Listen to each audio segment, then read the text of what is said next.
네, 박준영 후보자 전격 사퇴 이후 국회 분위기는 어떤지 알아보겠습니다. 장윤희 기자, 국회 여야 상황 어떻습니까? 네, 오후 1시에 박병석 국회의장 주재로 민주당 윤호중 원내대표와 국민의힘 김기현 원내대표가 활동하던 도중 박준영 해수부 장관 후보자의 사퇴 소식이 전해졌습니다.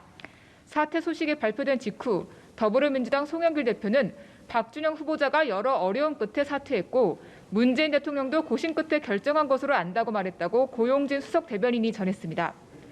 송영길 대표는 또 야당은 오늘 김부겸 국무총리 후보자의 인준에 적극적으로 협조해달라고 당부했습니다. 반면 국민의힘은 추가 낙마를 요구하고 있습니다.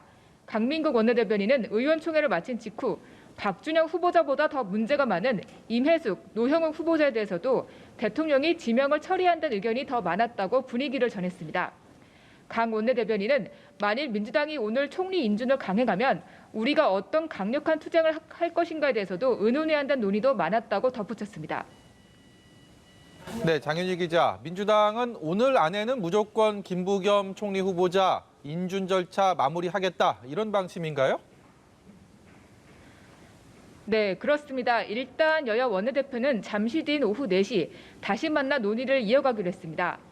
윤호중 원내대표는 박준영 후보자가 사퇴한 만큼 인사 문제는 여기서 일단락하고 김부겸 총리 후보자 인준에 대한 야당의 협조를 구할 것으로 보입니다. 다음 주 문 대통령이 미국을 방문하는 상황에서 총리 자리를 빈자리로 둘 수 없다는 점도 강조할 전망입니다.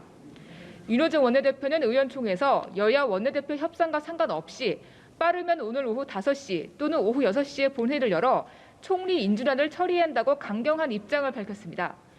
국민의힘은 추가 낙마를 요구하고 있지만 박 후보자 사퇴를 계기로 여야 간 추가 회동에서 극적인 타협점을 찾을 수 있을지 주목됩니다. 네, 여권은 대권 주자들의 활동이 매우 활발하게 이어지고 있는데 오늘은 어떤 소식들이 들어와 있습니까? 네, 민주당은 예정대로라면 다음 달 대선 예비 후보 등록을 진행합니다. 한 달도 채 남지 않았는데요. 이재명 경기지사는 어제 전국 단위 지지 모임인 민주평화광장 출범식에 참여하며 사실상의 대선 출정식을 알렸습니다. 오늘 아침엔 서울 대학로에서 열린 춤꾼 고 이해주 경기 아트센터 이사장의 문화예술인장 노제에 참석하며 고인을 기렸습니다. 이낙연 전 대표는 오늘 광주를 찾아 호남 민심 다지기에 나섭니다. 조선대학교에서 대학생 대상 강연을 하며 젊은 층과 소통하는 행보를 이어갑니다. 이 전 대표는 광주를 가기 전 국회에서 열린 민주당 당대표 상임 고문단 간담회에 참석했습니다. 정세균 전 총리도 전직 국회의장 자격으로서 이 전 대표와 같은 행사에 자리했는데요. 이 자리에서 두 대권 주자는 송영길 대표 체제에 전하는 당부, 당 쇄신 방향 등에 대한 의견을 나눴습니다. 한편 정세균 전 총리는 간담회를 마친 뒤 국회에서 자신을 지지하는 민주당 소속 광주, 전남 지역 국회의원들과 위기 극복, 정권 재창출을 위한 대화를 진행하며 세를 다졌습니다. 네, 반면에 국민의힘은 당권 레이스가 정말 뜨겁게 진행되고 있는데 오늘도 출마 선언이 잇따르고 있다고요? 네, 그렇습니다. 오늘 초선 김웅 의원이 당대표 출마를 선언했습니다. 김 의원은 새로운 인물만이 새 시대의 희망을 담을 수 있다며 유일한 승리 공식은 바로 변화라고 밝혔습니다.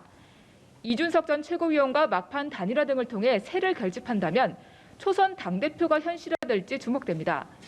경선 규칙을 두고 후보들 간 신경전도 커지면서 경선 방식이 어떻게 정리될지도 관건입니다. 한편 역시 초선인 배현진 의원은 최고위원 출마를 선언했습니다. 배 의원은 내년 대선 승리에 강력한 견인차 역할을 하겠다고 밝혔습니다. 지금까지 국회에서 전해드렸습니다.